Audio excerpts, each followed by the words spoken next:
faire connaître aux gens ce que nous essayons de faire. Eh bien, ce que nous essayons de faire, souvenez-vous, c'est de rendre la présence de Jésus-Christ si concrète que cela stimule le cœur de chaque croyant, sa foi, afin qu'il lève la main et saisisse Dieu pour ce dont il a besoin, car tout ce dont nous avons besoin pour notre voyage dans cette vie se trouve en Christ.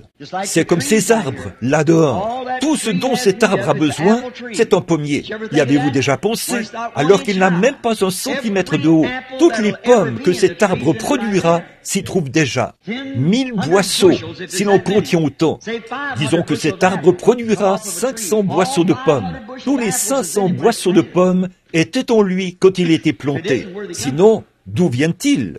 Voyez, tout ce que vous avez à faire, c'est de le planter.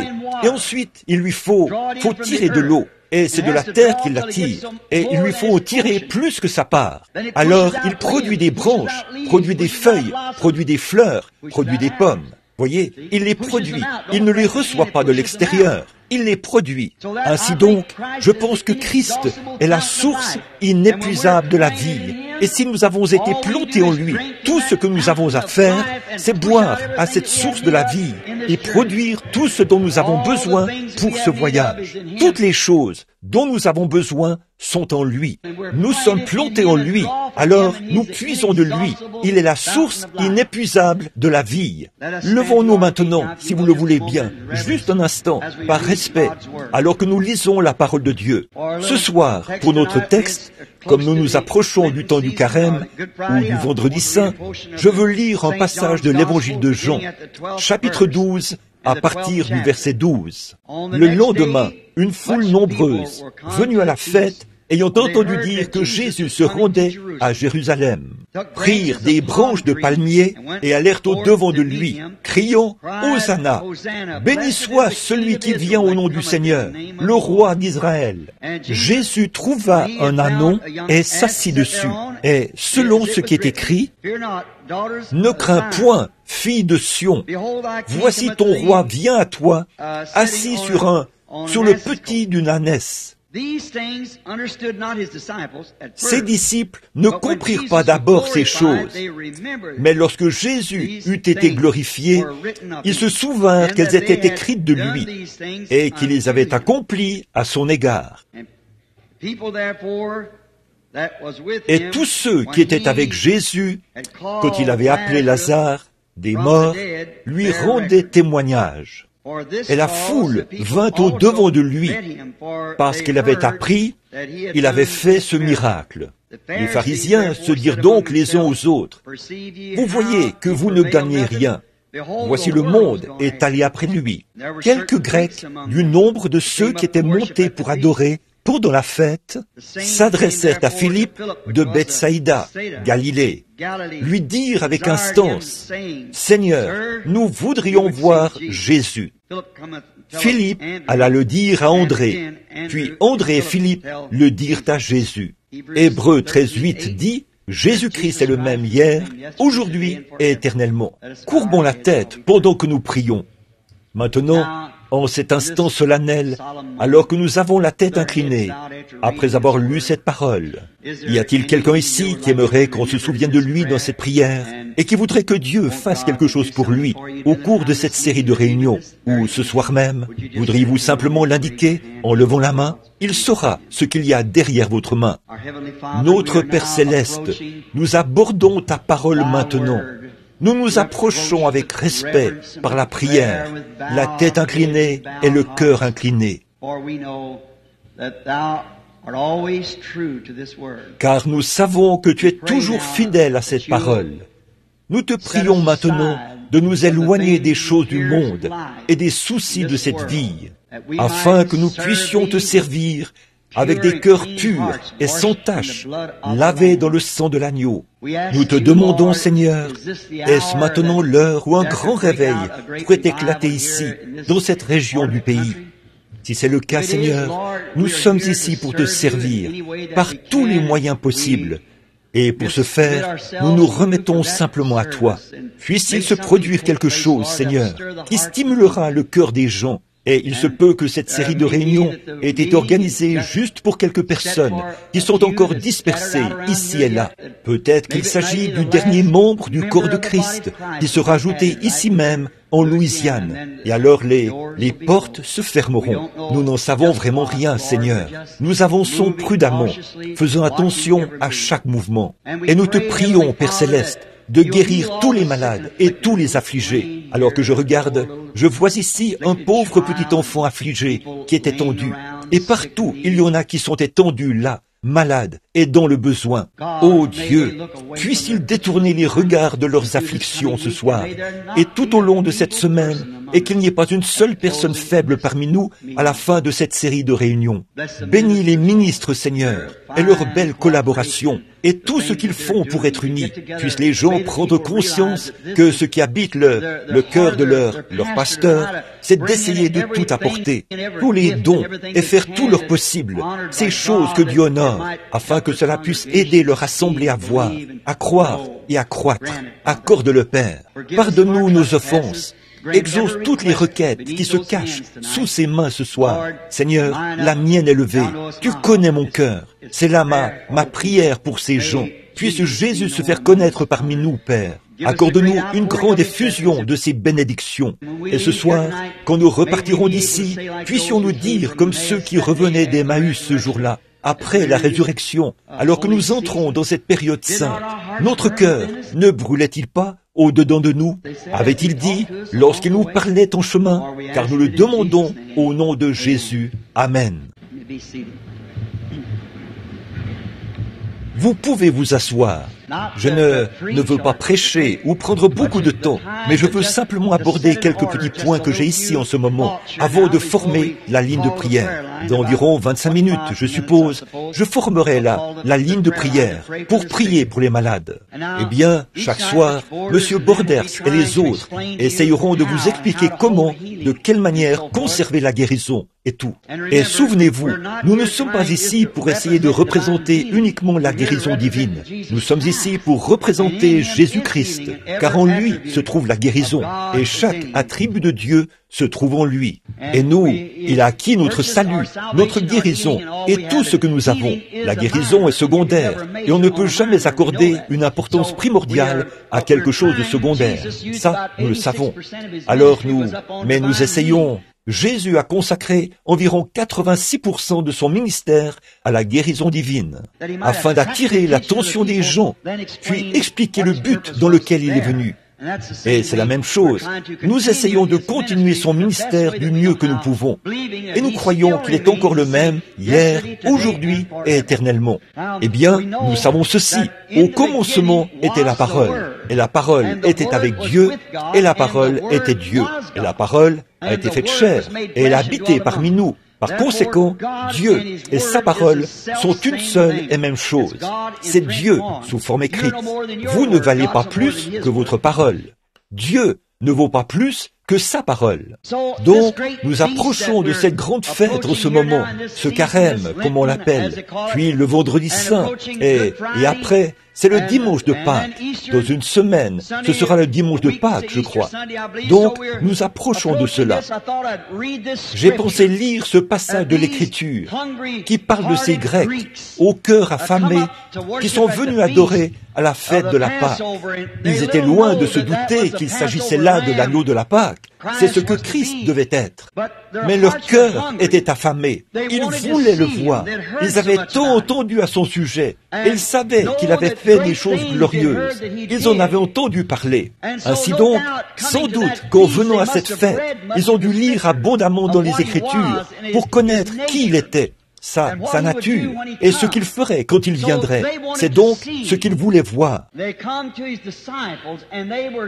Ils sont venus vers ses disciples, et il leur a été donné le privilège de le voir, grâce au ministère et à la gentillesse de ses disciples. Ils ont été conduits dans sa présence par ses serviteurs. Alors, si Hébreux 13:8 dit que Jésus-Christ est le même hier, aujourd'hui et éternellement, je suis sûr qu'ici à Bâton Rouge, nous avons tout aussi faim de voir Jésus qu'ils avaient faim de le voir en ce temps-là. Tout homme qui a toute sa tête et qui entend parler du Seigneur Jésus désire ardemment le voir. Oh, quand j'ai entendu parler de lui pour la première fois, quand j'étais jeune, c'est à peine si je pouvais tenir en place. Je me suis dit, s'il est Dieu, il a toujours été Dieu, et il sera toujours Dieu. Alors, cherchez à renvoyer cela à un moment important de le passé, ou à un moment important de le futur. C'est simplement la nature de l'homme. L'homme loue toujours Dieu de ce qu'il a fait, il est toujours dans l'expectative de ce qu'il fera, mais il ne tient aucun compte de ce qu'il est en train de faire. C'est simplement la nature de l'homme. Il en a toujours été ainsi, et il en est encore ainsi ce soir. Mais bon, ces Grecs voulaient le voir, et nous aussi, nous voulons le voir. Eh bien, maintenant, s'il est ressuscité des morts, et non, il n'est pas mort, il est vivant. Et s'il est vivant, comme l'Écriture le prétend, alors pourquoi ne pouvons-nous pas le voir? Nous avons le droit de demander à le voir. Souvenez-vous, il a dit, encore un peu de temps, et le monde ne me verra plus. Mais vous me verrez, car je serai avec vous, et même en vous, jusqu'à la fin du monde. Le monde ne me verra pas, mais vous me verrez. Donc, s'il est le même hier, aujourd'hui et éternellement, alors pourquoi ne pourrions-nous pas le voir? Maintenant, je pourrais parler des différents courants de pensée que nous avons eus. Et souvenez-vous que Dieu ne fait jamais rien d'autre que ce qu'il a promis de faire. Vous voyez, il fait toujours la promesse, puis il vient l'accomplir. Dieu, au commencement, connaissait la fin dès le commencement, parce qu'il était infini. Nous le savons tous. Il est omniprésent, omnipotent et infini. Donc, s'il est infini, alors il connaissait toutes choses. Et maintenant, il est omniscient. Alors, remarquez donc qu'il a signé une portion de ses Écritures à chacun des âges à venir. Et alors, quand arrive l'âge, eh bien, nous essayons toujours de nous figurer les choses de la manière que nous pensons être juste. Mais d'habitude, si Dieu a fait une promesse pour cet âge-là, il a sa manière habituelle de faire les choses, et il ne change jamais de manière de faire. Souvenez-vous, Dieu ne change jamais. Il ne change jamais ses voies. C'est en effet la raison pour laquelle nous pouvons vraiment faire reposer notre foi sur ce que Dieu a dit être la vérité, la Bible. Eh bien, on doit placer Dieu quelque part. Maintenant, si Dieu allait juger le monde, et il le fait, si nous disions, si je demandais aux catholiques de France, par quoi jugera-t-il le monde, selon vous? Par l'Église catholique de France. Le catholique romain croit que c'est par cette Église-là qu'il jugera le monde. Les orthodoxes, les catholiques orthodoxes grecs, croient que c'est par cela qu'il jugera. Les méthodistes diraient, c'est par notre Église. Les baptistes, c'est par notre Église. Par les pentecôtistes. Vous voyez, la confusion serait telle que l'on ne saurait quoi faire. Mais il a dit qu'il jugerait le monde par Jésus-Christ. Et Jésus-Christ est la parole. Alors, il jugera le monde par la parole. Bon, la Bible est la révélation entière de Jésus-Christ. Voici la révélation. Rien ne doit y être ajouté, ni en être retranché. Notre part à nous sera retranchée du livre de vie, si nous y ajoutons ou en retranchons. C'est la parole de Dieu, et nous la croyons. Or, dans chaque génération, lorsque, comme d'habitude, l'Église embrouille la parole et tout, au point qu'au moment de l'accomplissement de la parole, les gens regardent en arrière, vers une autre génération, dans le passé, vers ce qui est arrivé dans le passé, dans un autre jour, et ils manquent de voir ce qui arrive en leur jour. Maintenant, à vous les catholiques, comme vous avez manqué de reconnaître ces saints, qu'en est-il de Jeanne d'Arc, une Française? Je pourrais aussi bien soulever ce sujet, étant donné que je suis dans un territoire francophone. Si vous vous souvenez, les prêtres l'ont brûlée sur un bûcher comme sorcière. Elle était une sorcière, parce que cette jeune femme était spirituelle. Elle avait des visions et tout, et vous l'avez brûlée comme sorcière. Et quelque temps après, quand vous avez vu votre erreur, vous avez déterré les corps de ces prêtres, et vous les avez jetés dans le fleuve, pour faire pénitence. Mais voyez-vous, c'est déjà passé. Et il en est toujours ainsi. Cela nous passe sous le nez et nous ne le voyons pas. C'est aussi ce qu'a dit Jésus aux disciples une fois, quand il leur parlait. Ils avaient dit, « Pourquoi les scribes disent-ils qu'Élie doit venir premièrement ?» Il a dit, « Il est déjà venu. » Et vous ne l'avez pas reconnu. Et ils ont compris que c'était Jean-Baptiste. Même ses disciples, cette voix dans le désert, Malachie 3, qui était en train d'être accomplie, eh bien, c'est passé tout juste à côté d'eux. Et ils ne l'ont même pas compris. Pas du tout. Voyez? Et il est possible que nous laissions cela nous passer au-dessus de la tête, sans le voir. La voix de Dieu est toujours... Maintenant, si cela venait par tout un système ou par une certaine organisation, notamment les protestants, les méthodistes, les baptistes, les pentecôtistes, ou si c'était une de leurs dénominations qui avait produit cela, ils le croiraient. Eh bien là, les autres ne voudraient rien avoir à faire avec cela. Donc, en des temps comme celui-ci, Dieu ne traite jamais avec une quelconque organisation. Il ne l'a jamais fait. Il traite toujours avec un individu, une seule personne. Vous, juste avec cette personne-là. Il s'agit de vous. C'est entre vous et Dieu, pas entre votre organisation et Dieu. Entre vous, en tant qu'individu. C'est toujours la manière de faire de Dieu. C'est ce qu'il a toujours fait. Et maintenant, la Bible dit, il ne fait rien sans l'avoir révélé à ses prophètes, ses serviteurs les prophètes. Et il en est toujours ainsi. C'est comme au temps d'Élie, au temps de Moïse, et tous ces autres temps. Il révélait ce qu'il en était. Or, il avait été écrit dans l'Écriture qu'un Dieu leur donnerait un super signe, un glorieux signe, un signe perpétuel. Une vierge concevrait.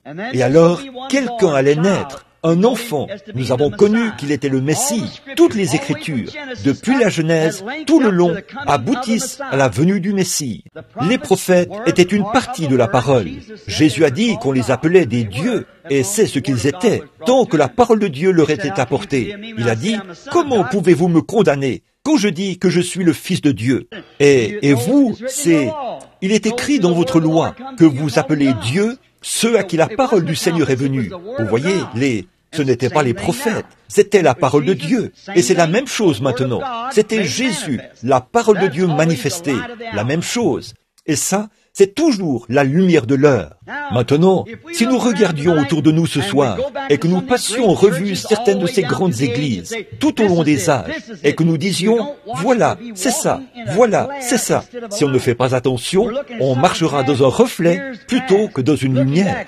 On regarderait à quelque chose qui est passé, des années dans le passé, on regarde en arrière. Tout homme qui conduit sur la route, tout en ayant le regard fixé sur le rétroviseur, aura un accident. C'est vrai, c'est vrai. Prenez, par exemple, certaines de nos sœurs qui ont 50 ans et qui essayent d'avoir l'air d'en avoir 16. Vous voyez ? Vous regardez en arrière. Regardez devant vous. Regardez où vous allez. Regardez où vous allez, pas d'où vous venez. Paul a dit, oublions les choses qui sont du passé. Je cours vers le but de la vocation céleste en Christ. Vous devez toujours regarder où vous allez, pas d'où vous venez. Si vous regardez dans le rétroviseur, avant longtemps, vous aurez un accident. C'est ça le problème. C'est pour cette raison que Luther a fait naufrage, que la lumière de Wesley est entrée en scène. C'est pour cette raison que Wesley a fait naufrage, quand les pentecôtistes sont entrés en scène. Et si nous ne faisons pas attention, les pentecôtistes aussi feront naufrage. S'ils ne restent pas vigilants, s'ils ne veillent pas, vous voyez, vous regardez toujours en arrière et vous vous référez à ce que quelqu'un d'autre a fait dans le passé, alors que nous avons reçu l'ordre de regarder en avant, de continuer d'avancer. Leur prophétie s'est accomplie en leur jour. Celle-là s'accomplit au jour en question. Et la prochaine s'accomplit dans le jour suivant. Il y en a qui ont été assignés au temps de la fin. Il y a aussi des choses qui sont censées être en train de se produire maintenant. Selon l'Écriture, le Saint-Esprit sur la terre, répandu sur les gens. Eh bien, quand Jésus est venu, les scribes et tous les autres auraient dû le reconnaître. Mais cela n'a pas été le cas, parce qu'ils étaient trop ancrés dans leur tradition. Les pharisiens, les sadducéens, les hérodiens, et que sais-je encore. Ils étaient tellement imprégnés de cette tradition que la prophétie relative à Christ lui-même, à ce qu'il était censé être, ils ont manqué de voir cela. Il leur a parlé et a dit, « Où sont les Écritures ? Parce que vous pensez avoir en elles la vie éternelle. Ce sont elles qui rendent témoignage de moi. » Ils ont dit, « Nous sommes les disciples de Moïse. » Il a dit, « Si vous étiez disciples de Moïse, vous me connaîtriez, car Moïse a écrit à mon sujet. L'Éternel, ton Dieu, te suscitera un prophète comme moi. Ils prétendaient l'être, mais ils ne l'étaient pas, parce qu'ils étaient tellement imprégnés de tradition. Eh bien, c'est comme ça qu'ils ont manqué de le reconnaître en ce jour où ils vivaient. Eh bien, ça pourrait se répéter, vous savez. Cela a toujours été le cas, et cela pourrait se répéter. Maintenant, revenons en arrière pendant quelques instants. Le seul moyen pour nous de savoir qui il est, bon, aujourd'hui, si on demandait aux gens ordinaires ce que Christ devrait être selon eux, certains d'entre eux le dépeindraient comme un fait historique grandiose. Certains le réduiraient à un homme ordinaire, et d'autres feraient de lui un philosophe, un prophète, ou quelque chose de ce genre, un homme bon, un enseignant. Mais quoi qu'il était, il l'est toujours, d'après l'Écriture. Voyez, maintenant, si nous allions en ville pour le voir, et que nous nous mettions à le chercher partout, pour voir si... Maintenant, souvenez-vous, sa promesse, c'est qu'il serait avec nous. Maintenant, si nous nous mettions à chercher un certain homme, disons, si je disais, peut-être, il mesurait 1,80 m, et si vous disiez, non, il mesurait 2,20 m, et qu'un autre disait, non, il ne mesurait qu'1,20 m, c'était un petit homme. Vous voyez, on serait tout embrouillé. Eh bien, il dirait, peut-être qu'il aurait des marques de clous dans sa main. N'importe quel hypocrite peut avoir des marques de clous dans ses mains et des marques d'épines. Et après tout, Jésus est assis à la droite de la majesté divine dans les lieux très hauts. Mais comment pourrions-nous savoir qui il était? Ce n'est pas grâce à son vêtement qu'on pouvait le reconnaître à cette époque-là, car il a marché parmi les hommes, même après sa résurrection, et même ceux avec qui il marchait ne le reconnaissait pas. Voyez, il ne s'agissait pas de son vêtement. Il s'habillait comme tous les autres. Il ne s'agissait pas de son vêtement. Il ne s'agissait pas de sa manière de faire. Il ne s'agissait pas de son organisation. Il ne s'agissait pas de la carte de membre qu'il avait, parce qu'il n'en avait pas. En effet, il n'était pas d'accord avec ça. Alors, ce n'est pas de ça qu'il s'agissait. Ils ont dit, nous ne savons pas d'où il vient. Et l'aveugle leur a dit, c'est étrange ça. Vous êtes les conducteurs d'aujourd'hui, il m'a ouvert les yeux, et pourtant vous ne savez même pas d'où il vient. Il avait une bonne théologie à lui, voyez. Il a dit, vous ne savez pas ce que cet homme a fait, les choses qu'il a faites, et pourtant vous êtes censés être les conducteurs actuels. Maintenant, mais ce qui est triste chez eux, c'est que leurs yeux étaient aveuglés. C'était censé être comme ça. Saviez-vous que l'Église aussi est censée l'être au dernier jour? Emportée, enflée d'orgueil, aimant le plaisir plus que Dieu, ayant l'apparence de la piété et reniant ceux qui ont fait la force. C'est la même prophétie, la même chose. Certainement, dans l'âge de l'Église de Laodicée, Jésus était à l'extérieur de l'Église, cherchant à revenir à l'intérieur. Il frappait à la porte. Le seul âge où il a été expulsé d'une Église, c'est dans l'âge de Laodicée, où nous vivons maintenant. Donc, nous voyons que nous sommes de retour à notre point de départ. Eh bien, le seul véritable moyen de savoir ce qu'il était, ou ce qu'il est, c'est de savoir ce qu'il était, là, parce qu'il serait le même. Maintenant, revenons en arrière, pour citer quelques-unes des choses qu'il a faites. Nous connaissons tous sa naissance virginale, et nous ne commencerons pas par là. Mais j'ai lu dans l'évangile de Jean, revenons dans Jean, chapitre 1, et voyons ce qu'il était, et alors nous pourrons comprendre ce qu'il est maintenant. Quoi qu'il a été à ce moment-là, il est la même chose maintenant. Très bien. Maintenant, nous voyons ici qu'au commencement, il était la parole. Au commencement était la parole. Il est donc toujours la parole. Voyez? Oui. Au commencement était la parole. Et la parole était avec Dieu. Et la parole était Dieu. Et la parole a été faite chair. Et elle habitait parmi nous. Très bien. Alors, voilà ce qu'il était en ce temps-là. Il était la promesse de Dieu confirmée pour cet âge-là. C'est ce qui a fait de lui la parole. Pas vrai? Eh bien, il serait la même chose aujourd'hui. Il serait de nouveau la parole. Voyez? Et il leur a dit de regarder à cela. C'est ce qu'il était. Il était la parole. La parole a été faite chair.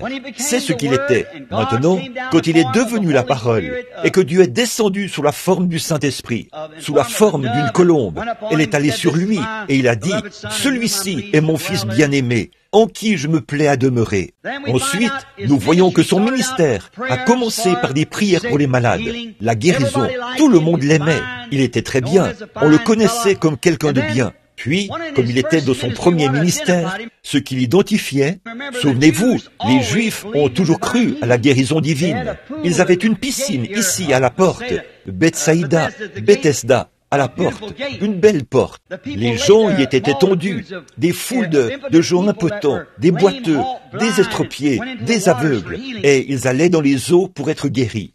Dieu a toujours pourvu d'un moyen pour la guérison, donc ce n'est pas tout à fait la guérison qu'il opérait qui a attiré leur attention sur lui. Il y avait quelque chose de plus qui attirait leur attention.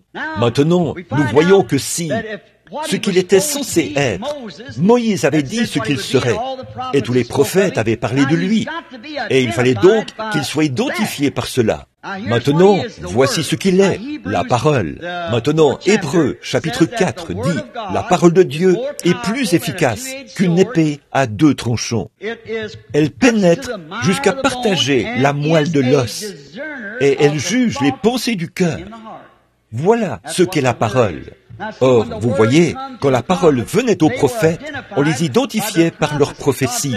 Dieu a dit, s'il y en a un parmi vous qui est spirituel ou prophète, moi l'Éternel, je lui parlerai par des visions, et je lui montrerai des songes et tout. Autrement dit, il interprétera des songes, comme Joseph et les autres l'ont fait, et cela lui servira de référence. Ainsi donc, c'étaient là les références qu'il avait.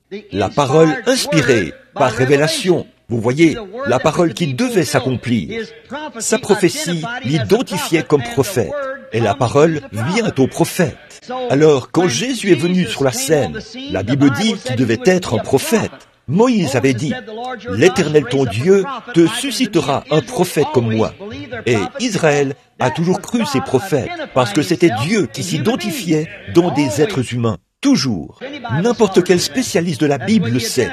C'est de cette manière qu'il s'identifiait, par ses prophètes. Ils n'étaient que des hommes ordinaires. Bien entendu, ils étaient nés dans ce but. Comme nous le savons, il y a des dons dans l'Église locale. Il y a 9 dons dans l'Église. Mais il y a des fonctions de l'Église. Et ça, c'est Dieu qui les prédestine, ou les établit d'avance. Dieu a placé dans l'Église des apôtres, puis des prophètes et des docteurs, des pasteurs, des évangélistes, et ainsi de suite. Il s'agit là des dons que Dieu a placés dans l'Église. Il y a aussi 9 dons spirituels qui agissent dans le corps local, au sein des croyants. Et il faut les faire examiner par 2 ou 3 juges avant de les communiquer à l'Église, parce que parfois, ils pourraient se tromper. Mais remarquez, ces prophètes, comme ils sont nés, comme je crois qu'ici, dans Jérémie, Dieu a dit, avant même que tu sois conçu dans le sein de ta mère, je t'ai établi prophète des nations. Vous voyez, Moïse est né prophète, et Jean-Baptiste, 712 ans avant sa naissance, il était la voix de celui qui crie dans le désert, Ésaïe le prophète qui parle de lui. Vous voyez, ce n'est pas, ces dons sont des dons avec lesquels on naît. C'est Dieu qui les place dans l'Église. Et là, lors de la première venue de notre Seigneur, il n'y avait pas eu de prophète sur la terre depuis 400 ans. Malachie était le dernier prophète, et il avait annoncé la venue de Jean. Dans Matthieu, chapitre 3, c'est là qu'il est fait mention de ce qu'Ésaïe, le prophète, a dit de lui. Et puis, aussi, Malachie a parlé et a dit qu'Élie viendrait sur la scène, comme précurseur de Christ. J'envoie mon messager devant ma face pour préparer le chemin, comme il l'a dit dans Matthieu 11, pour identifier Jean. Et ce qui est étrange, là, c'est que quand Jésus s'est mis à parler et à montrer son identité, voyons donc de quelle manière il l'a fait. Si ce qu'il a fait n'est pas conforme aux Écritures, alors il n'était pas le Messie. Il fallait qu'il vienne selon l'Écriture. Eh bien, il y avait un homme du nom d'André qui prenait part au réveil de Jean, et Jean avait annoncé sa venue. Jean était tellement sûr de sa venue qu'il disait, « Il est au milieu de vous maintenant », parce qu'il savait que c'est lui qui était censé annoncer le Messie. Eh bien, il n'était jamais allé dans un séminaire pour apprendre ce que serait le Messie.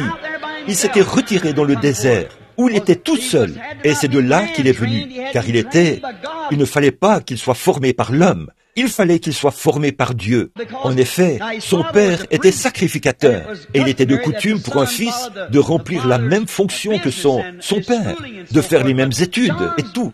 Mais la fonction de Jean était trop grande, trop importante.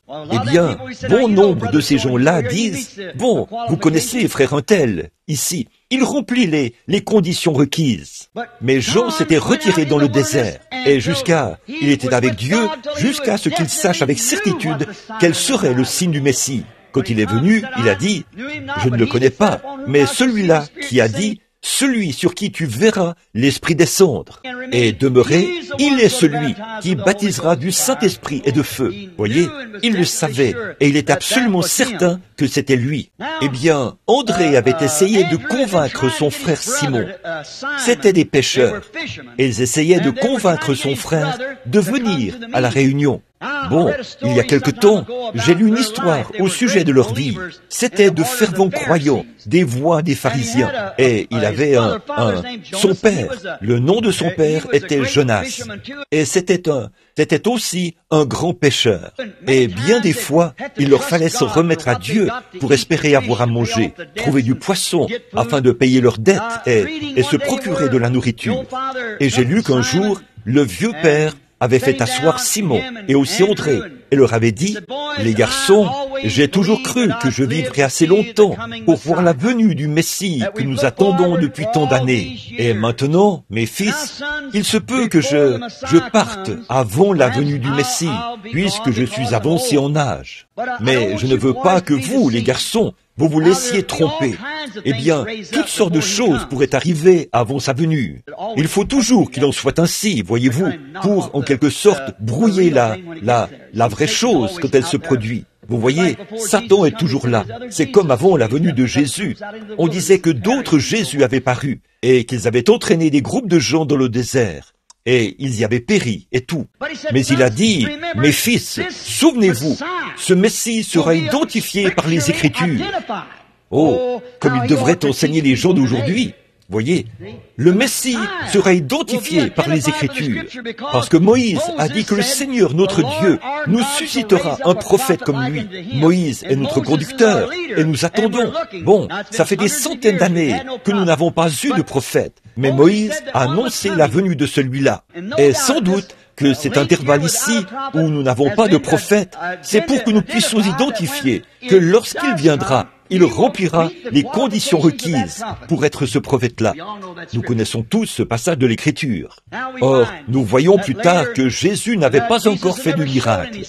Un jour, Simon est venu dans sa présence, un peu sceptique, peut-être du témoignage d'André, parce qu'il avait entendu toutes ces choses au sujet de cet homme barbare qui noyait des gens dans le fleuve en les baptisant, et ainsi de suite. Il ne pouvait pas accepter cela, parce que toutes sortes de choses avaient cours en Palestine en ce temps-là. Mais un jour, Simon est entré dans la présence du Seigneur Jésus. Maintenant, voyons ce qu'il était hier pour cette semence élue. Ce Simon qui avait été destiné à ça, cette semence. C'est comme, au commencement, Dieu n'était même pas Dieu, il était le grand éternel, et en lui se trouvaient des attributs. Ces attributs étaient ses pensées, puis il est devenu une parole, comme ceci. Et une parole exprimée, eh bien, une pensée exprimée, c'est une parole. Une parole exprimée, c'est une pensée. Ainsi donc, souvenez-vous, si jamais vous avez été dans la pensée de Dieu, vous y serez toujours. Si vous avez la vie éternelle, vous êtes l'expression ou l'attribut de sa pensée pour cet âge-ci. Sinon, il n'y a qu'une seule vie éternelle, et elle a toujours existé. Et vous existiez dans sa pensée avant qu'il y ait un monde. C'est la raison pour laquelle il a dit qu'il vous avait choisi avant la fondation du monde. Ce n'est pas ce que nous pensons ou ce que quelqu'un d'autre pense, mais Dieu, l'Éternel, vous avez toujours été, voyez, dans sa pensée. En lui était la pensée de se faire homme. C'est pour cela que Christ en était l'expression même. Voyez, eh bien, il fallait qu'il soit Père, il fallait qu'il soit Fils, il fallait qu'il soit Sauveur. Il fallait qu'il soit guérisseur. Il n'y avait rien, il n'y avait même pas d'ange, ni rien. Puis, il a créé des anges, et il est devenu Dieu, on l'adorait. Il s'agit là des manifestations de sa pensée. Il n'y a rien qui cloche, tout ira bien. N'ayez pas peur. La grande horloge de Dieu continue son tic-tac. Ça sera là. Il aura une église sans tache ni ride. C'était dans sa pensée. Ce qu'il faut se demander, c'est, est-ce que j'y suis? Est-ce que vous y êtes? Et voici qu'il était là, lui, la pensée éternelle de Dieu, exprimée dans la filiation. Oh là là, voilà, c'était Dieu, Emmanuel, là. Alors, remarquez, il était la parole. Maintenant, ici, est-ce que je vous assourdis? Je ne fais pas exprès de vous parler très fort. Parfois, nous prêchons en plein air et tout. Je ne fais pas exprès de m'exprimer trop fort.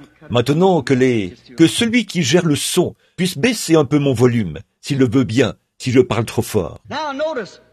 Maintenant, remarquez là, quand Jésus est arrivé, voici que Simon s'est avancé vers lui. Et dès que Jésus a posé les yeux sur lui, il a dit, « Ton nom est Simon, tu es le fils de Jonas. » Oh, comme cela a enflammé le cœur de ce pécheur. Il ne savait même pas écrire son nom. Il n'avait pas d'instruction, mais il savait que ça, c'était la parole, parce que cela avait discerné les pensées qui étaient dans son cœur. Voilà, le Messie était là. Quoique la Bible dit de lui qu'il était un homme du peuple, sans instruction. Il est devenu le chef de l'église de Jérusalem. Il est tombé à ses pieds. Il savait ce qu'il en était. Non seulement celui-ci le connaissait, mais il connaissait aussi son vieux père pieux qui s'en était allé. Voyez, cela montrait qu'il était la parole. La parole discerne les pensées qui sont dans le cœur. C'est tout à fait vrai. Jésus les regardait et percevait leurs pensées. Voyez, et là, la Bible dit, la parole de Dieu juge les pensées et les sentiments du cœur. C'est donc ce qui faisait de lui la parole. Ce prophète maître, ce prophète Dieu, il était plus qu'un prophète. Il était tout ce que les prophètes étaient, plus le reste de ce que Dieu était. Voyez, il était Emmanuel, Dieu représenté dans sa plénitude, en son Fils Jésus-Christ. Maintenant, nous voyons que Dieu était en Christ, réconciliant le monde avec lui-même. Maintenant, si nous remarquons là, Pierre était convaincu de ce que son vieux père pieux lui avait enseigné. Et là se trouvait la preuve scripturaire que c'était le Messie. C'est ce qu'il était hier, c'est ce qu'il est aujourd'hui. Comment pourrait-il s'identifier davantage? Donc, il ne s'est pas identifié en tant que grand docteur, docteur en philosophie, docteur en droit. Voyez, il ne s'est pas identifié en tant que prêtre. La parole de Dieu l'a identifié. La parole qui parlait à travers lui l'a identifié. Voyez, c'est de cette manière qu'ils ont su ce qu'il était, qui il était. Bon, il y en avait un du nom de Philippe qui se trouvait là. Et avec un certain Nathanaël, Philippe faisait l'étude biblique dans les Écritures consignées sur des rouleaux. Et quand il a vu cela se produire, son cœur s'est tellement illuminé qu'il ne tenait plus en place. Il savait que la chose était là. Ce n'était qu'un homme ordinaire. Mais eux, ils savaient que c'était le Messie. Alors, il a parcouru la colline en vitesse. C'était à environ 25 kilomètres. Si on mesure la distance à partir du lieu où il prêchait, il a probablement dû partir un jour pour revenir le lendemain. Il est donc allé trouver cet homme avec qui il étudiait les Écritures. Un honnête homme très pieux. Vous en avez ici des hommes qui ont consacré toute leur vie à l'étude de la parole. Il avait donc étudié la parole. Et Philippe est allé le chercher. Il a peut-être frappé à la porte. Et la femme de Nathanaël a dit, eh bien, il est allé faire un tour là-bas, dans l'oliveraie. Il cultive des olives. Il est donc allé en vitesse le chercher. Et il l'a trouvé à genoux, en train de prier sous l'un des arbres. Eh bien, un chrétien fait toujours preuve de courtoisie. Il a donc attendu jusqu'à ce qu'il finisse de prier. Puis il a dit, « Viens voir qui nous avons trouvé, Jésus de Nazareth, le fils de Joseph. » Alors, ce brave et fervent hébreu du nom de Nathanaël a dit, « Hé, un instant, Philippe, as-tu perdu le nord ? Eh bien, peut-il, tu as dit qu'il était d'où? Tu as dit que cet homme s'appelait comment? Jésus de Nazareth. Il a dit, eh bien, peut-il venir de Nazareth quelque chose de bon? Là, je pense que Philippe lui a donné la meilleure réponse qu'un homme puisse donner à un autre. Il a dit, viens et vois. Ne restez pas chez vous à critiquer. Venez voir.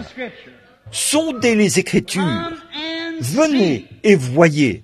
Eh bien, peut-être qu'en chemin, il s'est mis à lui parler. Il a dit, bon, tu sais, nous savons par l'Écriture que ce Messie sera un prophète, parce que c'est ce que Moïse a dit qu'il serait. Et cet homme, te souviens-tu de ce vieux pécheur? qui n'arrivait pas à signer le reçu quand tu avais acheté du poisson? Oui. Eh bien, il lui a dit qui il était.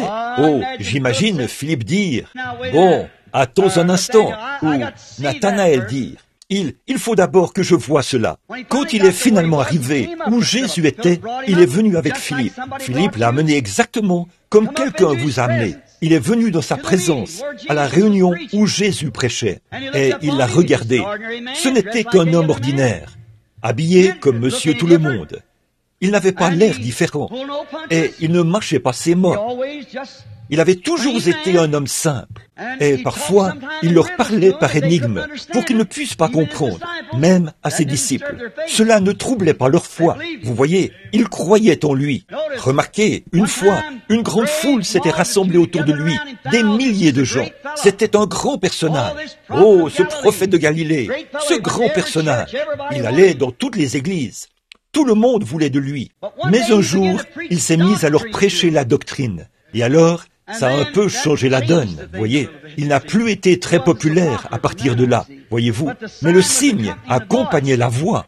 Maintenant, nous voyons que quand Philippe est arrivé où il était, en compagnie de Nathanaël, Jésus s'est retourné, a regardé Nathanaël et a dit, « Voici un Israélite en qui il n'y a point de fraude. » Eh bien, vous dites, c'est peut-être à cause de sa manière de s'habiller. Ils s'habillaient tous de la même manière, voyez. Un Israélite en qui il n'y a point de fraude. Oh, ça lui a fait un choc, presque. C'était si fort qu'il ne savait pas quoi faire. Il a dit, « Rabbi, quand m'as-tu déjà connu? Voyons, tu ne m'as jamais vu. C'est la première fois que nous nous rencontrons. On me dit que tu habites là-bas, à Béthanie. Et comment me connais-tu? » Eh bien, il se disait que quand le Messie viendrait, alors Dieu actionnerait une sorte de levier et ferait descendre des corridors du ciel des passerelles qui se poseraient sur leur grande marche dénominationnelle là-bas. Et il dirait, « Caïphe, voici mon Messie que je t'envoie. » Et il dirait, « Je suis arrivé. » Alors, les anges viendraient dire, « Le voici. » Voyez, c'est pour cette raison qu'il le fait. Alors, ça passe au-dessus de la tête des gens qui sont endormis et ils ne savent même pas ce qui se passe. Voyez, remarquez, il était là, il se tenait là. Il a dit, « Rabbi, quand m'as-tu connu ?» Il a dit, « Avant que Philippe t'appelle, quand tu étais sous l'arbre, je t'ai vu. » Oh là là, quels yeux! Il vous voit maintenant, il vous connaît maintenant. Il est exactement le même, hier, aujourd'hui et éternellement. Quels yeux! La veille, à 25 kilomètres de distance, de l'autre côté des montagnes. Je t'ai vu quand tu étais sous l'arbre. Qu'est-ce qu'il a fait? Il a couru se jeter à ses pieds et a dit, « Tu es, Rabbi, tu es le roi d'Israël. Tu es le Fils de Dieu. » Il a cru cela. Pourquoi? Il était parfaitement bien identifié comme étant la parole. En effet, il pouvait discerner les pensées qui étaient dans le cœur. Oui, voilà qu'il se tenait là.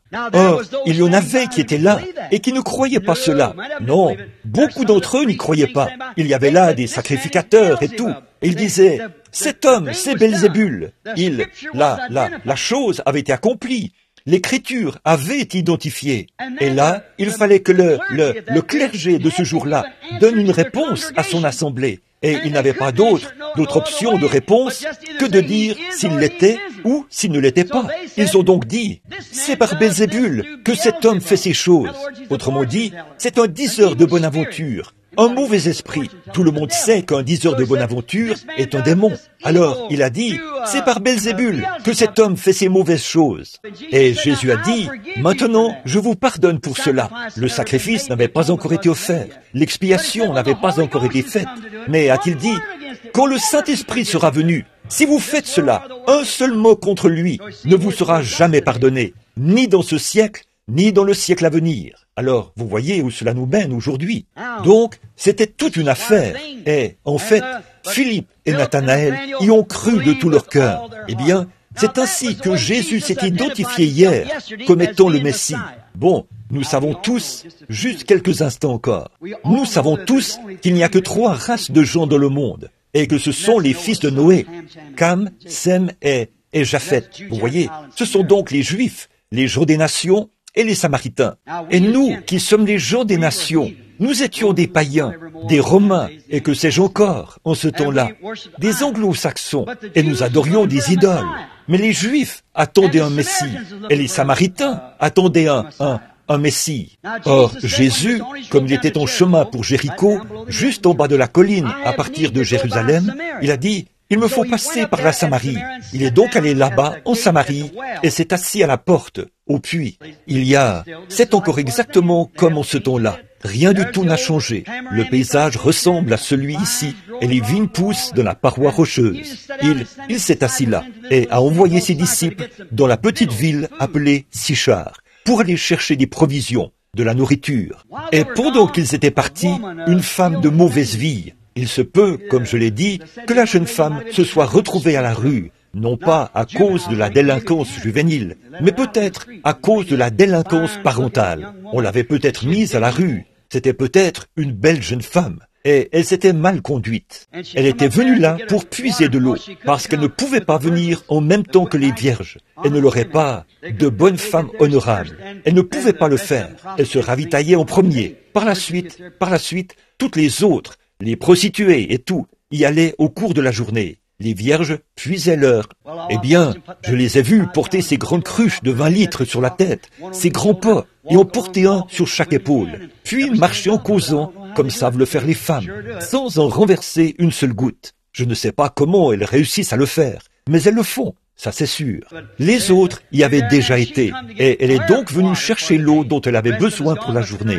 Toutes les autres étaient parties. Il devait être à peu près midi. Elle a donc attaché sa cruche par les poignets et s'est servi du treuil pour la faire descendre afin de puiser de... Vous voyez, c'est juste comme une sorte de pot. Et cela a des poignets, là. On fixe les crochets sur les poignets et comme c'est lourd, ça se renverse quand ça touche à l'eau. Puis, on fait remonter cette eau au moyen du treuil, exactement comme nous le faisions autrefois ici, dans ces régions et tout. Mais nous, c'était une sorte de récipient qu'on faisait descendre. Maintenant, nous voyons qu'elle s'est mise à faire descendre cette cruche dans le puits. Et elle a entendu quelqu'un dire, « Femme, apporte-moi à boire !» Et elle a regardé autour d'elle et a vu un homme d'âge moyen assis là. Il devait avoir l'air un peu plus âgé qu'il ne l'était. Parce qu'ici, dans Jean 6, nous voyons que ceux qui étaient à la fête disaient, il leur avait dit ce qu'il était. Et ils ont dit, « Eh bien, tu dis que tu as vu Abraham. Pourtant, tu es un homme qui n'a pas plus de 50 ans. » Vous voyez, n'a pas plus de. Vous voyez, il devait avoir l'air d'en avoir 50, alors qu'il n'en avait que 30. Ils ont dit, « Toi, tu n'as pas plus de 50 ans, et tu dis que tu as vu Abraham ?»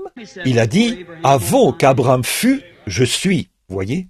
Et donc, nous voyons qu'il devait avoir l'air un peu âgé, alors qu'il était assis contre le mur.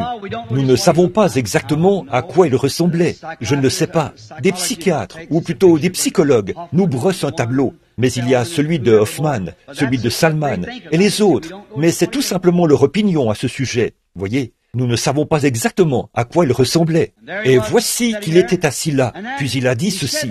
Et là, il s'est tourné. Cette femme s'est rapidement tournée vers lui et lui a fait savoir ceci. Nous avons la ségrégation. Il a dit, là, un instant. Elle a dit, eh bien, tu es juif et je suis une femme de Samarie. Et nous n'avons pas de relation les uns avec les autres. Et il a dit, mais si tu savais à qui tu parles, c'est toi qui me demanderais à boire.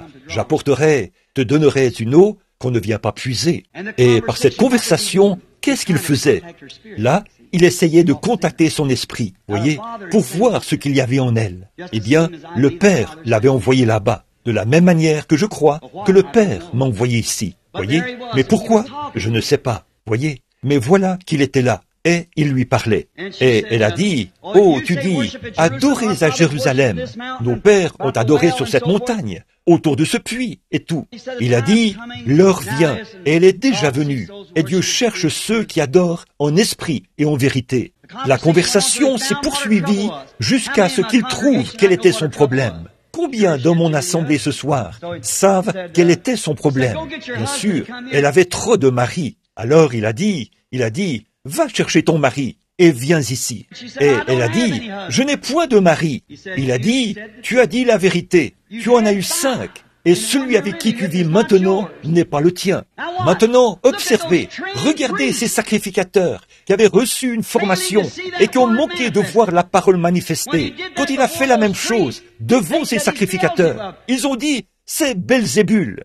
Observez cette femme dans cette situation, la condition dans laquelle elle se trouvait, une femme de mauvaise vie, qui avait 6 maris, et voici qu'elle était là, au puits. Et cette femme, dans cette situation, observez, rapidement elle a dit, « Seigneur, je vois que tu es prophète. » Nous n'avons pas eu de prophète depuis des centaines d'années. Je vois que tu es prophète. Nous attendons un Messie. Et quand ce Messie viendra, c'est là son signe. Il fera ceci quand il viendra. Amen. Oh là là. Voilà, cette femme, dans cette condition-là, on savait plus long sur la parole de Dieu que la moitié des prédicateurs du pays. C'est vrai, c'est vrai. Elle a dit, je sais que quand le Messie sera venu, celui qu'on appelle Christ, quand il viendra, c'est ce qu'il fera. Si c'est ce qu'il était hier, c'est ce qu'il est aujourd'hui. Voyez, c'est de cette manière qu'il s'est identifié, et chez les Juifs et chez les Samaritains. Voyez, remarquez, c'est ce qu'il était hier. Elle a dit, je sais que quand le Messie sera venu, il nous dira ces choses. Mais toi, qui es-tu? Il a dit, je le suis, moi qui te parle. Elle est allée dans la ville, laissant sa cruche. Elle a dit, venez voir un homme. Il m'a dit les choses que j'ai faites. N'est-ce pas là le Messie? C'était son identification chez les siens, les Juifs, et chez les Samaritains, mais pas chez les gens des nations. Il ne l'a pas fait une seule fois à quelqu'un des nations. Mais dans Luc, chapitre 17, il a dit, dans les derniers jours, comme il en était du temps de Sodome, quand le Fils de l'homme sera révélé, comme il en était du temps de Sodome. Eh bien, maintenant, du temps de Sodome, nous terminons. Remarquez, il y avait, soyez toujours vigilants, il y a toujours 3 catégories de gens, partout. L'une d'elles, ce sont les croyants, les soi-disant croyants et les incroyants. Il y en a partout. Regardez, regardez bien. Jésus identifie sa venue au temps de Lot. Maintenant, regardez bien ce qui arriva du temps de Lot. Bon, quelle sorte? Là, il faisait référence à ce temps-là. Il lisait le même livre de la Genèse que nous lisons. C'est ce que Jésus lisait, du temps de Noé. Et ensuite, du temps de Lot. Faites un saut en arrière pour voir ce que les gens faisaient du temps de Noé et du temps de Lot, parce que c'est la même écriture. Maintenant, nous remarquons que du temps de Lot, il y avait un homme qui avait été appelé à sortir du milieu du peuple, et il avait à sa suite un groupe qui représentait l'église spirituelle. Et cette église spirituelle, c'était le groupe d'Abraham.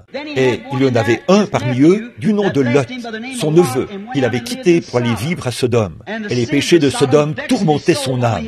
Seulement, sa femme ne le laissait pas agir contre cela. Elle faisait partie de toutes les associations et tout. Et il y a tant de Lot dans les parages ces jours-ci. Ils savent que ces choses sont fausses. Mais cette femme, l'église dont ils font partie, leur retirerait leur carte s'ils disaient quoi que ce soit à ce sujet. Alors ça, c'est un gagne-pain. Ainsi donc, on voit que un instant là, Abraham attendait un fils promis, pas vrai? Un fils spirituel qui lui avait été promis. Or, Lot était là-bas. Il avait déjà tout oublié au sujet de ce fils. Il était là à vivre avec sa femme et ses enfants et tout, là-bas à Sodome. Il était devenu maire de la ville, un personnage important. Sa femme était membre de toutes les associations. Tout allait très bien pour eux. Eh bien, prenez note de ce cadre. Bon, accordez-moi toute votre attention, juste 1 minute ou 2 de plus. Écoutez attentivement. Observez ce cadre. Le monde ne s'est plus jamais retrouvé dans cette condition comme c'est de nouveau le cas maintenant. Un cadre parfait. Regardez bien, le groupe appelé à sortir. Bon, 3 anges sont venus chez Abraham et 2 d'entre eux sont descendus à Sodome. L'un d'eux est resté avec Abraham. Et celui qui est resté avec Abraham, les 2 autres sont descendus à Sodome et ont prêché la repentance. Et sortez d'ici, sortez de là, a-t-il dit. Mais celui qui est resté avec Abraham, regardez comment il s'est identifié à Abraham. Maintenant, souvenez-vous, Abraham était Abraham. un jour ou deux auparavant, et Sarah n'était pas Sarah. Maintenant, il s'appelle Abraham. Abraham. 7 lettres. Et elle, c'est S-A-R-R-A. 5. La grâce. Vous voyez? Non pas S-A-R-A-I, mais S-A-R-A. Vous voyez? Sarah. Et observez maintenant, celui qui est assis là, à manger le veau, à boire du lait de la vache et le beurre, et à manger des gâteaux de maïs. Il était assis là, à manger, et s'adressant à Abraham, il a dit, « Abraham, comment savait-il que son nom était Abraham? La parole. Il était la parole. Il le savait. Abraham, où est ta femme Sarah? En ce temps-là, les femmes n'agissaient pas comme elles le font maintenant. Vous savez, elles se mêlent des affaires de leur mari et tout. Vous savez, elles restaient à l'écart. Voyez. Alors elle était donc il a dit, elle est dans la tente, derrière toi. Et il a dit, ça c'est un pronom personnel, là. Je te visiterai selon la promesse. Elle avait été faite 25 ans auparavant. Là, elle a 90 ans et lui, il en a 100. Le voilà, le crâne chauve qui luit, la barbe blanche qui pond. Et elle, une assez vieille grand-maman qui s'appuie sur une petite canne, là-bas derrière, un petit châle sur les épaules. Je te visiterai et tu auras 7 enfants promis. Regardez bien, Sarah en a ri. Elle a dit, comment est-ce possible? Je suis vieille, et mon Seigneur, son mari, est vieux lui aussi. Vous voyez ce que je veux dire? Il n'avait plus de relations intimes depuis des années et des années. Eh bien, elle avait 90 ans, et lui en avait 100. Son sang était mort. Lui, son courant de vie était desséché et mort. Il n'avait plus de désir. Elle a dit, moi, avoir du plaisir avec mon mari, comme une jeune femme, alors que lui aussi est avancé en âge? Eh bien, elle a ri. Et l'ange ou le messager, cet homme qui avait le dos tourné à la tente, a dit, pourquoi Sarah a-t-elle dit cela? Voyez, qu'est-ce que c'était? Maintenant, regardez bien. Par la suite, après que le sacrifice a été offert, il a disparu. Maintenant, souvenez-vous, Abraham a appelé cet homme Elohim. Combien de lecteurs le savent? Vous le savez, c'est vrai. Elohim, c'est-à-dire le Dieu Tout-Puissant sous la forme d'un homme. Il était la parole, parce qu'il pouvait discerner les pensées. Voyez, Dieu dans la chair. Quel témoignage cela rend-il? Que dans les derniers jours, a dit Jésus, juste avant, quand le Fils de l'homme sera révélé à son Église promise, l'Église qui n'est pas là-bas à Babylone. Nous avons une Église babylonienne, ça vous le savez, ce sont les dénominations. Elles sont à Babylone, et nous avons là-bas un Billy Graham et un Oral Roberts, et les autres là-dehors, qui frappent fort sur eux par leur prédication. Et souvenez-vous, n'importe lequel d'entre vous, les historiens, dans toute l'histoire des âges de l'Église, il n'y a jamais eu un homme qui soit allé prêcher là-bas à Babylone et dont le nom se termine par H-A-M. Jusqu'à maintenant, Billy, G-R-A-H-A-M. Et ça fait 6, pas 7. Observez ce messager qui est là, à leur prêcher la repentance et à les aveugler par l'Évangile. Et il y en avait un qui avait été envoyé à l'église élue, appelé à sortir, et qui montrait par un signe que Dieu était dans la chair. Jésus était Dieu dans la chair. Et si Jésus est en vous ce soir, c'est toujours Dieu qui se manifeste dans les derniers jours. Le Fils de l'homme qui se révèle dans son Église, la chair humaine, et qui se fait connaître. Vous saisissez? Voyez? Dieu, ici-bas dans son Église, se faisant de nouveau lui-même la parole, le Fils de l'homme qui se révèle dans les derniers jours, comme il en était du temps de Sodome. Maintenant, souvenez-vous, si aux Juifs et aux Samaritains, Dieu a donné ce signe qu'il était la parole, le prophète dont Moïse avait parlé, les gens des nations, comme ils ont dû l'attendre pendant 4000 ans, et nous l'attendons depuis 2000 ans. Il doit s'identifier à nous de la même manière qu'il a fait à l'époque. Sinon, il a eu tort quand il s'est identifié en ce temps-là. Dieu doit agir de la même façon, de la même manière chaque fois. Sinon, il avait mal agi la première fois. S'il a sauvé un homme sur la base de sa foi, Regardez, Dieu ne change jamais, mes amis. Quand l'homme était perdu dans le jardin d'Éden et qu'il recherchait la miséricorde, Dieu a décidé de la manière dont il sauverait l'homme. Et c'est par le sang versé d'un innocent qu'il l'a sauvé. Pas vrai? Il n'a jamais changé cela. Nous avons construit des villes, des tours, nous avons construit des systèmes dénominationnels et des systèmes d'éducation, et ça reste toujours inchangé. Nous avons des dénominations et toutes sortes de choses, mais c'est uniquement par le sang qu'il sauve. Il ne peut pas changer cela. Dieu reste toujours fidèle à son système, à sa parole. Tout ce qu'il a fait la première fois, il doit le faire de nouveau. Sinon, il a mal agi la première fois. Par conséquent, tout ce que cette parole de Dieu promet, c'est ce qui doit être. Et Jésus-Christ est le même hier, aujourd'hui et éternellement. Il doit faire la même chose. Il doit agir de la même manière. Il doit être le même, car il a promis que dans les derniers jours, il serait dans son Église. Et souvenez-vous, c'était le dernier signe que l'Église avait reçu avant la venue du Fils promis. Abraham avait vu beaucoup de miracles et de prodiges, mais celui-là était le dernier. La dernière visitation avant la venue du Fils promis. Pas vrai? Voyez par vous-même. Maintenant, Église, regardez bien. Comme il en était en ce temps-là, nous avons eu toutes sortes de signes, des guérisons, des miracles, le parler en langue, des prophéties. Mais souvenez-vous, nous devons avoir un dernier signe juste avant. Souvenez-vous, c'est un monde des nations qui avait été consumé par le feu. C'est ce qui arrivera cette fois-ci. Juste avant le feu, le Fils de l'homme se révélera. Ah, écoutez, encore un peu de temps. Le monde ne me verra plus, mais vous me verrez. À la fin, je serai avec vous et même en vous, jusqu'à la fin du monde. Jésus-Christ est le même hier, aujourd'hui et éternellement. Messieurs, nous voudrions voir Jésus. Courbons la tête. Notre Père Céleste, il nous est dit dans les Écritures que Dieu l'a ressuscité le troisième jour. Il nous est dit dans Jean, chapitre 14, verset 12, Jésus a dit, « Celui qui croit en moi fera aussi les œuvres que je fais, et il en fera davantage, car je m'en vais au Père. » Seigneur Jésus, les heures commencent à s'assombrir et à devenir ténébreuses. L'Église est perdue dans le désert. Elle erre çà et là. Et les gens passent d'une organisation à une autre, d'une dénomination à une autre. Viens dans ta parole promise. Viens, Seigneur Jésus. Viens en nous ce soir. Viens dans chaque cœur qui est ici. Viens dans mon cœur et dans ma vie. Puisses-tu, par notre foi en toi, identifier ce soir et montrer que tu es ressuscité des morts.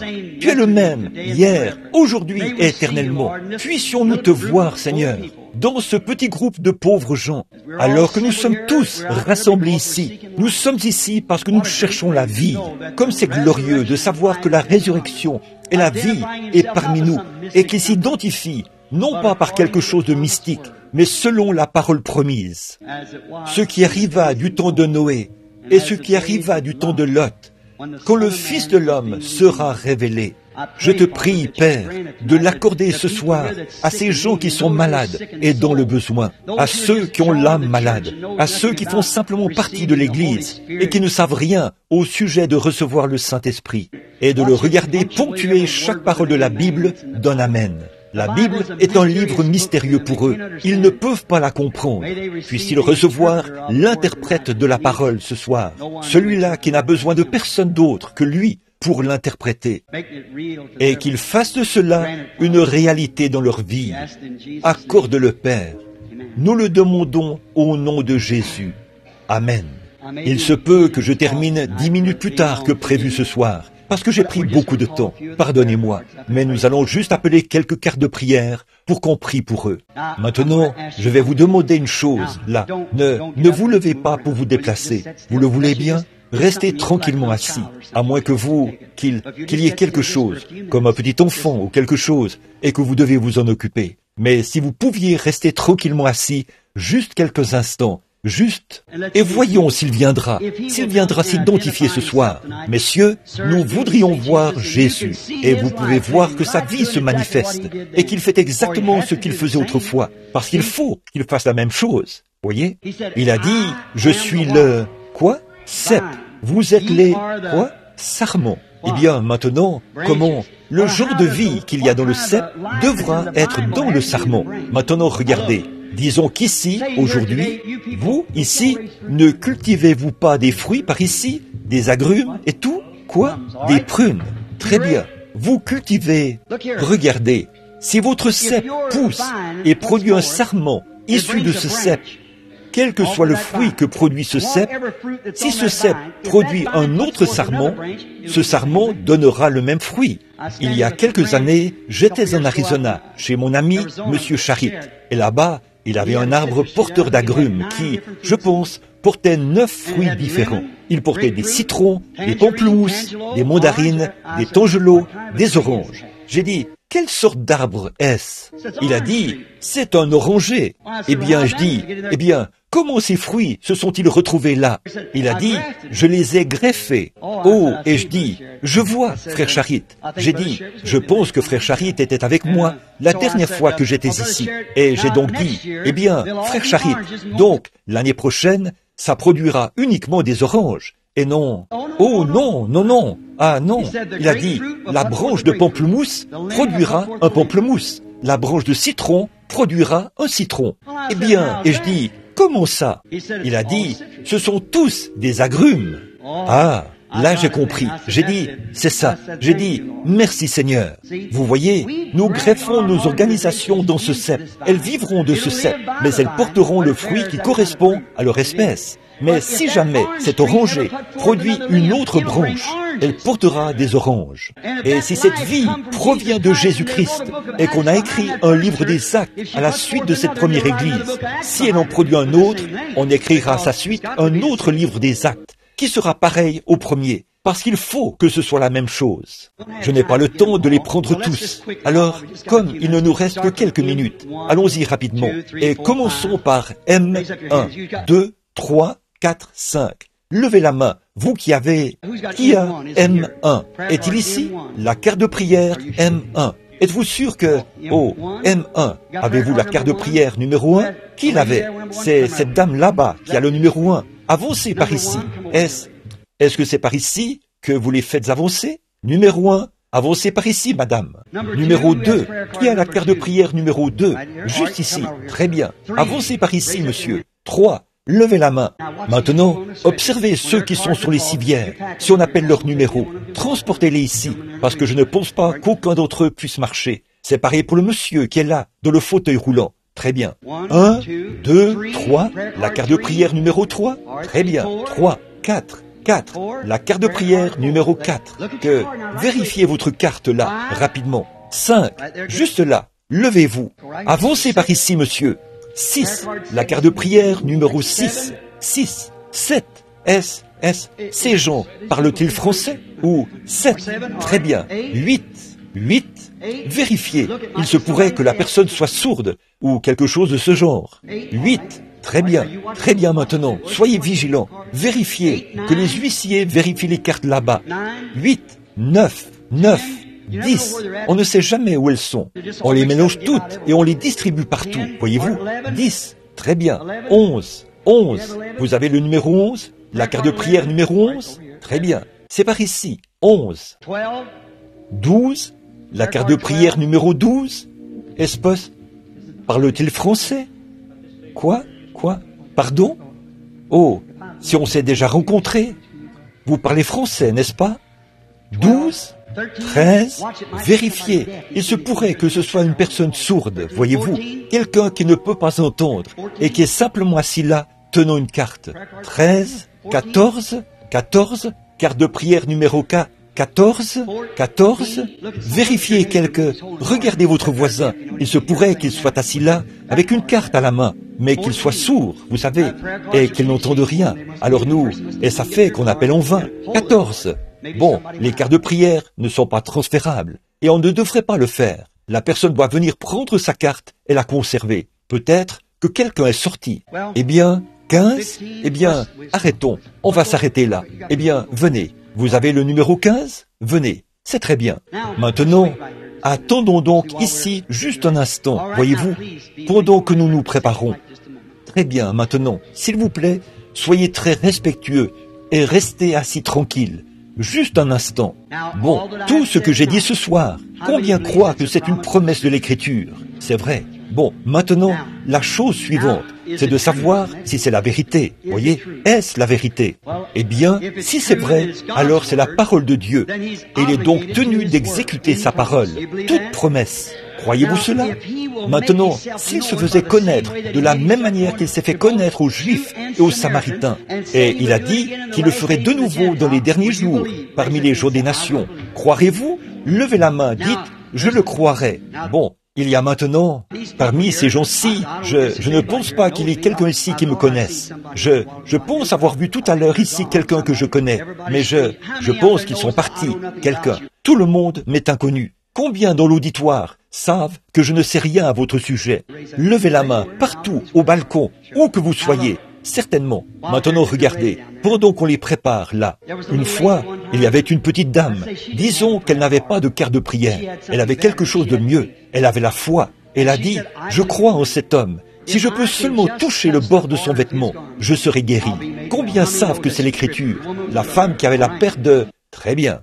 Or, regardons maintenant juste un autre passage de l'Écriture, pendant que, jusqu'à ce qu'on me dise qu'ils sont prêts. Cette femme n'avait pas de carte de prière, mais elle avait la foi. Elle a dit, elle n'avait pas de passage de l'Écriture pour appuyer ça comme vous en avez ce soir. Mais elle n'avait pas de passage de l'Écriture. Mais elle a dit, si je peux toucher son vêtement, je crois en cet homme, je serai guéri. Elle s'est glissée à travers la foule et elle a touché son vêtement. Eh bien, avez-vous déjà vu un vêtement palestinien? Il est ample et on porte un autre vêtement au-dessous. Maintenant, si vous touchez la poche de mon veston, je ne le sentirai jamais, voyez. Et son vêtement flottait à peu près comme ça de son corps. Il n'a jamais senti le contact physique. Et c'est même ce qu'il a démontré. Il a dit, qui m'a touché? Et Pierre a dit, eh bien, Seigneur, autrement dit, tu vas faire croire aux gens que tu as un problème mental. Voyons, ne parle pas ainsi. Vois-tu? Ne le fais pas. Parce que tout le monde te touche. Il a dit, mais je sens que je me suis affaibli. De la vertu était sortie de lui. Ça, c'est de la force. Je me suis affaibli. Et il a parcouru l'auditoire du regard jusqu'à trouver cette femme.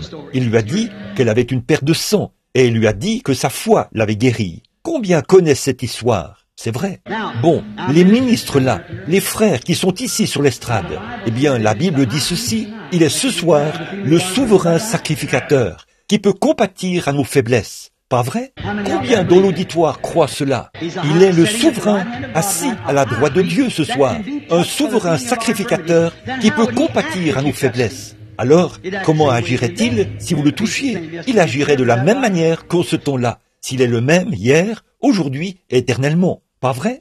Alors maintenant, croyez, priez, soyez confiants et voyez ce que Dieu fera. Voyez, si vous pouvez toucher son vêtement, touchez-le. Dites, Seigneur Jésus, je sais que ce prédicateur ne me connaît pas, il ne sait rien à mon sujet, mais toi, tu sais. Alors, Seigneur, quand je vais te toucher, parle à travers lui. Maintenant, qu'est-ce que c'est?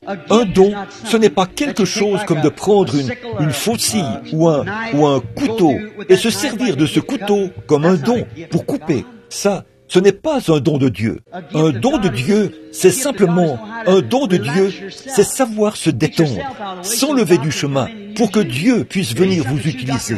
Ce n'est pas quelque chose que vous avez dans la main avec lequel vous donnez des coups. Vous vous enlevez simplement du chemin pour que le Saint-Esprit puisse vous utiliser. Bon, eh bien, n'est-ce pas là ce que vous faites quand vous parlez en langue? Vous, les pentecôtistes? Vous vous ôtez simplement du chemin. Eh bien, c'est la même chose ici maintenant. Et s'il l'accorde, le croirez-vous et l'accepterez-vous en sachant que sa présence est ici? Dans ce cas, vous n'aurez pas besoin de carte de prière. Qu'en est-il du juge des cieux et de la terre, comme Abraham l'a appelé? Toi, le juge du ciel et de la terre, ferais-tu le mal? Voyez, si en ces derniers jours, selon sa promesse maintenant, tout au long de la semaine, nous continuerons de vous donner des passages de l'Écriture pour vous montrer que c'est la vérité. Et s'il est ici parmi nous ce soir, c'est clairement que vous pouvez voir ses œuvres et reconnaître qu'il est ici en tant que parole promise, pas quelque chose de mythique, mais ce que sa parole a promis qu'il serait. Alors, croyez-le. Bon, là, je ne sais pas. Parfois, quand les visions viennent, alors ça, je ne peux pas entendre ce que je dis. Donc, que celui qui s'occupe du microphone, ou quelle que soit la chose, qu'il augmente le volume. Je veux que vous soyez vraiment respectueux pendant un instant. Maintenant, est-ce que c'est la dame ici? Bon, là, il se trouve que c'est une femme. C'est précisément ce dont je parlais dans Jean 4, où une femme et un homme se sont rencontrés pour la première fois de leur vie. Je vous suis totalement inconnu. Nous sommes de parfaits inconnus l'un pour l'autre. Si c'est vrai, levez simplement la main pour que les gens voient, voyez, que nous ne nous sommes jamais rencontrés de notre vie. Voilà cette femme qui se tient là, moi ici, tout à fait comme ce que notre. Vous n'êtes pas cette femme-là. Et je ne suis pas le Seigneur. Mais il s'agit de deux personnes qui se rencontrent ici, un peu comme eux. Ils se sont rencontrés pour la première fois de leur vie. Maintenant, s'il est le même hier, aujourd'hui et éternellement, il vous parlera peut-être un instant, vous voyez, comme il l'a fait avec la femme. Voyez, maintenant, le Père, l'autre jour, récemment, quand frère Borders, qui est ici, nous avions plus de 600 invitations ici, aux États-Unis, en plus de celles d'outre-mer. Il a dit, à Bâton Rouge, en Louisiane, il y a un groupe d'hommes là-bas. J'ai dit, vas-y, c'est en ordre, organise les réunions là-bas. Je me suis senti conduit à le faire. Me voici. Bon, je ne sais pas ce qui va se passer par la suite. Je suis simplement ici. C'est tout ce que je sais. Voyez? Maintenant, vous voici une personne. Je prêche la parole qui dit, il n'est pas mort, il est vivant, il est vivant. Et il a promis de s'identifier dans notre chair, la chair humaine, comme il l'a fait en ce temps-là. Voyez? Tout ce que Dieu était, il l'a répandu en Christ. Tout ce que Christ était, il l'a répandu dans l'Église. C'est lui, Christ en nous. Maintenant, si le Seigneur Jésus est ressuscité des morts, je pourrais vous faire venir ici, vous imposer les mains, peut-être comme certains de nos frères évangélistes. Et ça, c'est tout à fait en ordre. Vous imposer les mains et dire, votre mal est parti, le Seigneur vous a guéri. Ce serait très bien, vous pourriez vous en aller. Ça, c'est bien, j'approuve certainement cela à 100%. C'est ce que la Bible dit. Mais maintenant, qu'en est-il s'il se tient ici et vous dit quelque chose que vous avez fait, ou quelque chose que vous n'auriez pas dû faire? S'il sait ce que vous avez été et vous dit ce que vous avez été, vous saurez si c'est vrai ou pas. Si donc, il vous dit quel sera votre avenir, si l'autre partie est vraie, celle-ci le sera aussi, pas vrai? C'est ce qui fait que c'est lui, voyez-vous. Maintenant, je dis ça simplement pour contacter votre esprit. Vous voyez, exactement comme il l'a fait avec la femme au puits. Apporte-moi à boire. Bon, il y a une chose que je veux vous faire remarquer maintenant. Observez cette femme ici et voyez comment l'expression de son visage est en train de changer à l'instant même. Voyez, elle est consciente qu'il se passe quelque chose. Combien ont déjà vu la photo de cette lumière? Vous voyez, elle est au-dessus de cette femme, maintenant même. Vous voyez? Voyez? Voyez? Vous voyez? Elle est... La voyez-vous là-bas? C'est une sorte de lumière couleur d'ambre qui se déplace. Maintenant, voici son problème. Eh bien, si je pouvais vous guérir, je le ferais. Mais je ne le peux pas. Je ne peux pas vous guérir. C'est Dieu qui est le guérisseur. Votre foi en Dieu.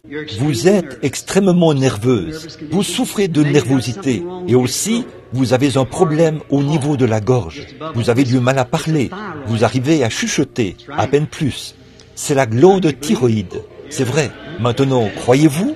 Maintenant, juste un instant, afin qu'on ne se dise pas que j'ai deviné ça. Juste un instant, voyez? Oui, je le dis pour que les gens ne pensent pas. Vous êtes quelqu'un de bien. Et j'ai un bon contact avec le Saint-Esprit en votre présence. Vous voyez? Ainsi donc, oui, on vous a conseillé de vous faire opérer. Mais vous avez refusé cela. C'est tout à fait vrai. Vous vous attendez à ce que Dieu... Oui, monsieur. Autre chose, vous souffrez d'asthme. C'est vrai, n'est-ce pas? Maintenant, voyez-vous, il y a ici quelque chose qui vous connaît. N'est-ce pas vrai? Croyez-vous que c'est lui? Alors croyez-le. Descendez de l'estrade et soyez guéris. Croyez de tout votre cœur.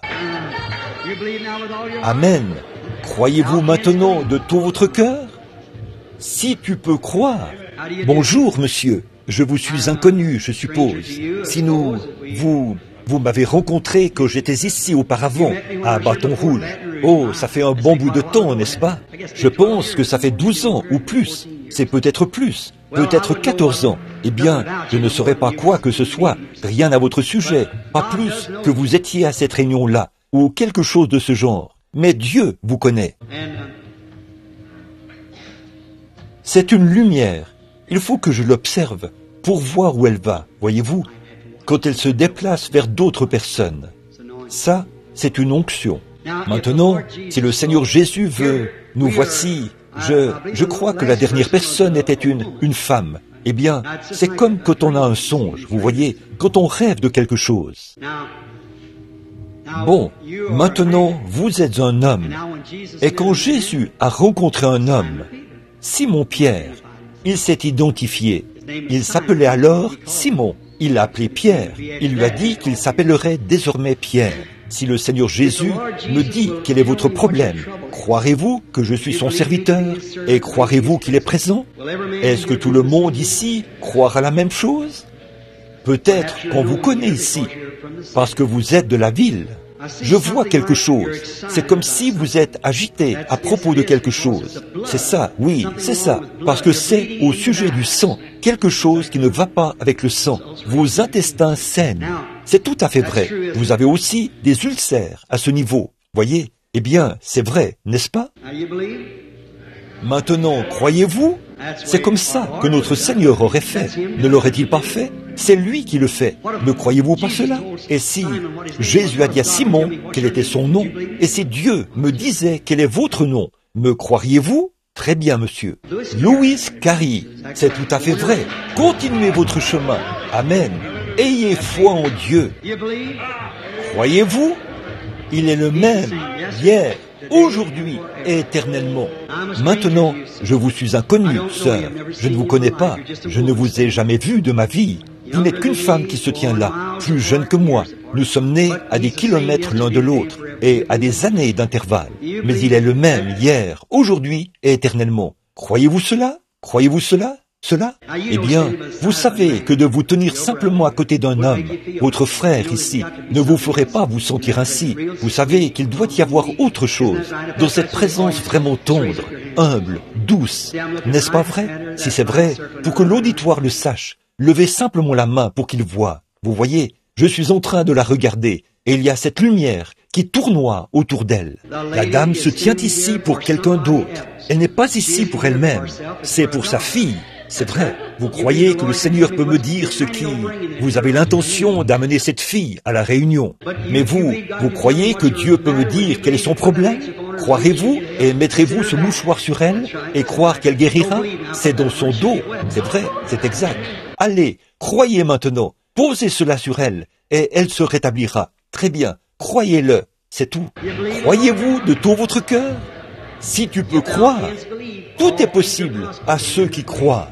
Bonjour, nous sommes des inconnus l'un pour l'autre, je suppose. Je ne vous connais pas, vous ne me connaissez pas, mais le Seigneur nous connaît tous les deux. Nous sommes donc un homme et une femme qui se rencontrent pour la première fois.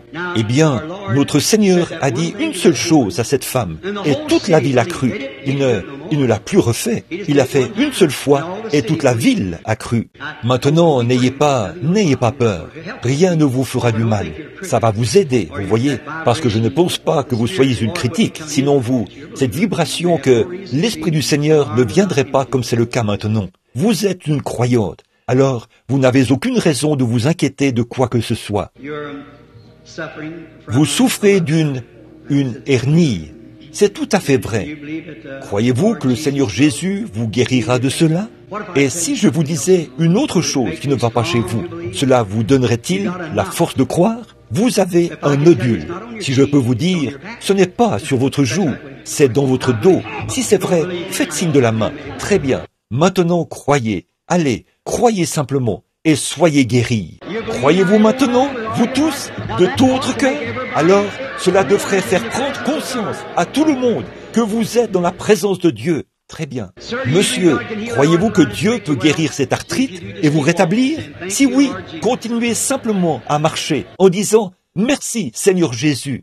Maintenant, venez par ici, madame. Je vous vois, vous aussi.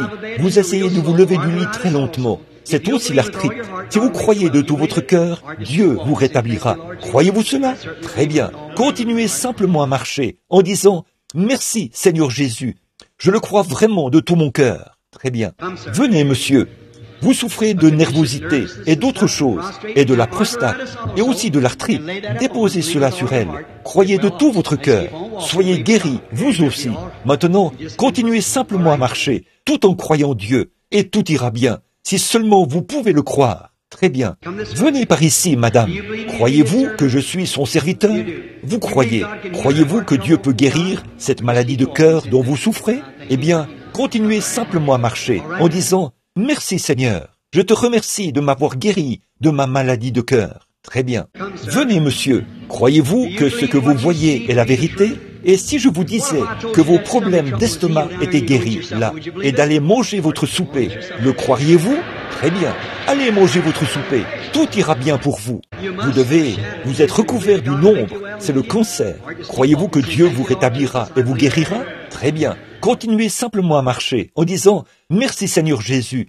Je crois de tout mon cœur. » Vous avez aussi un cœur qui palpite. Croyez-vous que Dieu le guérira et le rétablira? Continuez simplement à marcher en disant « Merci Seigneur Jésus » et croyez cela de tout votre cœur. Venez par ici, madame. Regardez ici. Votre problème principal, vous avez plusieurs choses qui ne vont pas chez vous. Un problème gynécologique.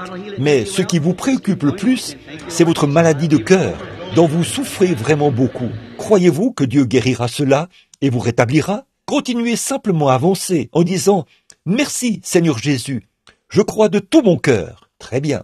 Venez, monsieur. Vous avez 2 ou 3 choses qui ne vont pas chez vous, des complications. Mais la chose principale pour laquelle vous voulez que je prie, ou ce que vous demandez, c'est pour cette arthrite dont vous souffrez. Regardez cette arthrite. Allez simplement de l'avant, en croyant, et vous n'aurez plus besoin de ce bâton. Amen. Croyez-le de tout votre cœur. Vous avez des problèmes d'estomac. C'est provoqué. Ça fait longtemps que vous en souffrez. C'est un état de nervosité qui provoque ces ulcères à l'estomac. Quand vous buvez quoi que ce soit, qui est un peu comme du café ou quelque chose de ce genre, ça devient aigre dans votre bouche et tout. Allez maintenant et croyez, et cela ne vous dérangera plus. Jésus-Christ vous rétablira. Venez, madame. Croyez-vous que Jésus-Christ... Juste un instant. Juste un instant. Croyez-vous que Dieu guérit la sinusite? Vous qui êtes assise là, qu'il vous guérit de ce problème de sinus? Le croyez-vous de tout votre cœur? Vous, la dame qui est assise là, vêtue d'une robe à carreaux, croyez-vous que Dieu vous en guérira et vous rétablira? Vous aviez plus de foi que vous le pensiez. Tout va bien. C'est terminé maintenant. Vous croyez.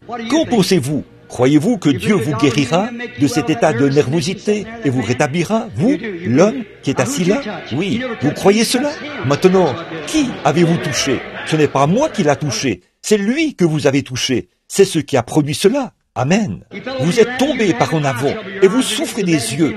Vos yeux se détériorent à un point tel que vous avez de la peine à vous déplacer. Croyez-vous que Dieu vous rétablira? Croyez-le et vous l'obtiendrez. Amen. Je vous mets au défi de croire cela. Ces problèmes, vos problèmes d'estomac sont partis. Croyez-vous cela? Maintenant, continuez votre chemin dans la joie en disant « Merci Seigneur, soyez rétablis. » Cette petite dame qui est assise juste ici et qui porte une robe verte, vous essayez de toucher quelque chose. Vous êtes en train de prier. Croyez-vous que Dieu peut me dire ce pourquoi vous priez? Être débarrassé de ce problème de vésicule biliaire. Et pensez-vous que tout ira bien pour vous? Il s'agit de vous, la dame, un peu corpulente là-bas, celle qui porte une grande robe. Croyez-vous que Dieu vous guérira de ce problème de la vésicule biliaire? Si vous pouvez croire, Dieu vous l'accordera. Vous pourrez repartir guéri. Amen. Vous devez le croire. Vous ne pouvez le faire que si vous croyez. Combien d'entre vous veulent croire de tout leur cœur? Maintenant, messieurs, nous voudrions voir Jésus. Il est ressuscité des morts. Il est vivant aujourd'hui. Il est ici, dans son Église, montrant que sa venue est proche.